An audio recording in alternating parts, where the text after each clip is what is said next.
So hello there ladies and gentlemen, boys and girls and everybody in between. My name is TheBosnianCroat and this is the second video that I've uploaded to my channel. Now this is going to be a two-part Empire Total War video. The reason for that is, no, I'm not trying to view horror. It's because I uploaded a 16-minute one, but sadly the limit for YouTube is 15 until you do this whole random crap for it.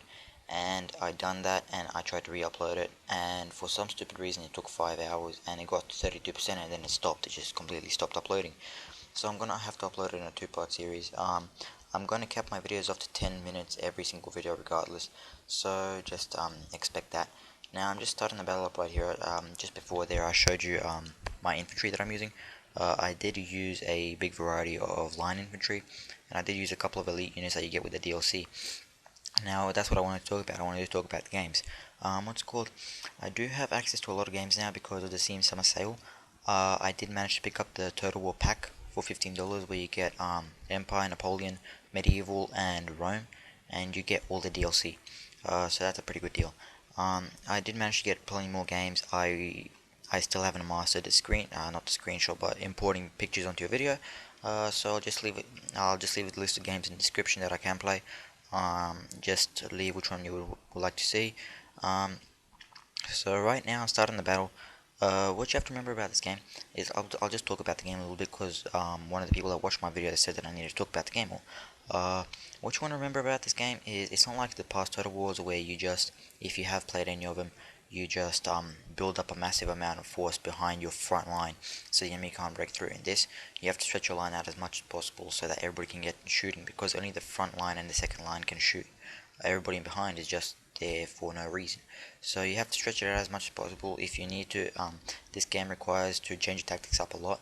So you do like these zigzaggy sort of formations, so that so that all your men have a line of fire on the enemy. And basically that's how it works.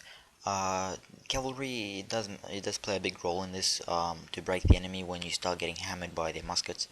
But for the most part, line infantry can do everything. If it's not like skill based like in Rome Total War, where if you had, let's say, one legionary unit against three of their barbarian ones, you could still prevail if you use the proper tactics. In this, it basically just comes down to shooting at each other until one person dies. So that's basically what it works. It's not really much skill based. I'm going to talk about Empire a little bit, specifically Empire. It's not as good as I expected it to be. Sadly, the battles aren't as action-packed as they should be. It just basically boils down to you shooting at each other until somebody breaks. So that's why I usually just put on melee mode and just attack them like that. And I end up losing a ton of units, but you just get them back for like $2 or whatever currency that they use in this. So it's not really practical to shoot at each other. You just attack them and they don't know what to do. You just put your bayonets on. What's called? When you're in the campaign map, the game is pretty messed up. The user interfaces, when you try to set taxes and everything like that, because in the previous Total Wars, such as Medieval and Rome, if you just set your taxes on this little slider, and then if you want to see what's affecting how much taxes you're getting or how happy your citizens are, you could just click on a special button and bring all that information up. Now they just bombard you with all that information straight away. I don't need to know that if I'm just setting taxes. I don't have any need for that. So that's that's really annoying. So that's a little complaint. And also the AI is pretty stupid. If you have read up on this game, if you're attacking a fort or a city, it's basically a certain victory, unless if they have these massive numbers against you. If you have a couple of cannons, you tear down their walls and you just run at them with your muskets. That's all you basically do. It's not really skill based as it was in Rome Total War, where you would have to assort your units, who's pushing the siege towers, who's attacking, who's going up on the towers, this and that. Because usually the game would set the archers to push the siege towers, and of course the archers are the only ones who could go into the siege tower.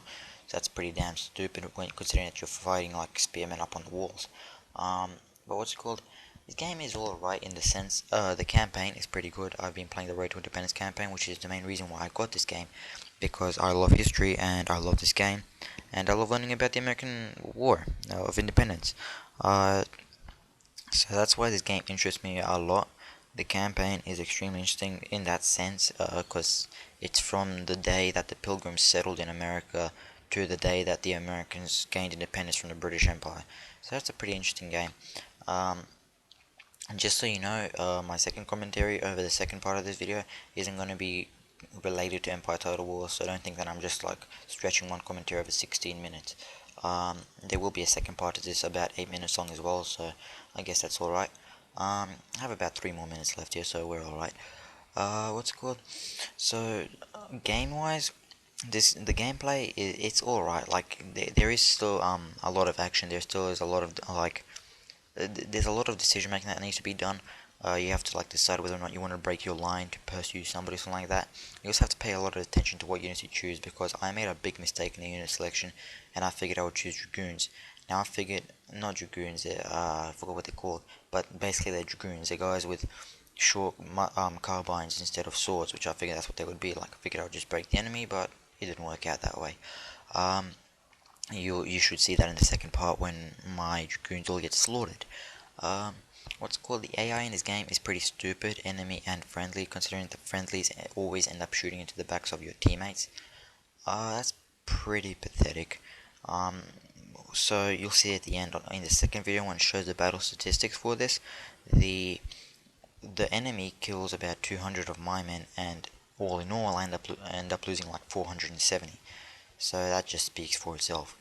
Um, as an example, the cannons, they don't really shoot above your teammates, they just shoot right through them and hope to get a cannonball through for some dumbass reason.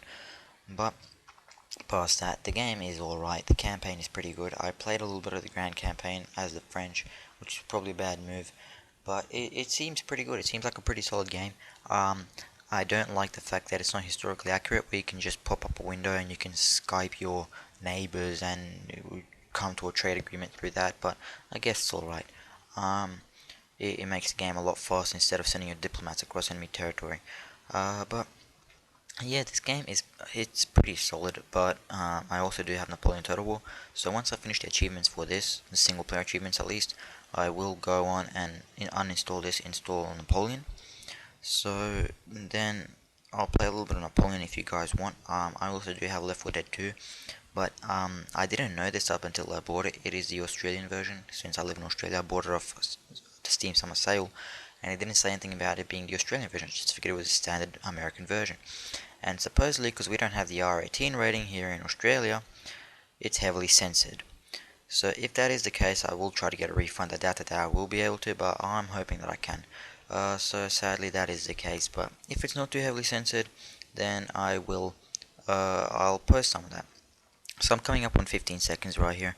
I just want to say thank you for all the support that you've given me on the past video. Just keep commenting, keep rating, subscribe if you want, and tell your friends. I'll see you all later. Bye.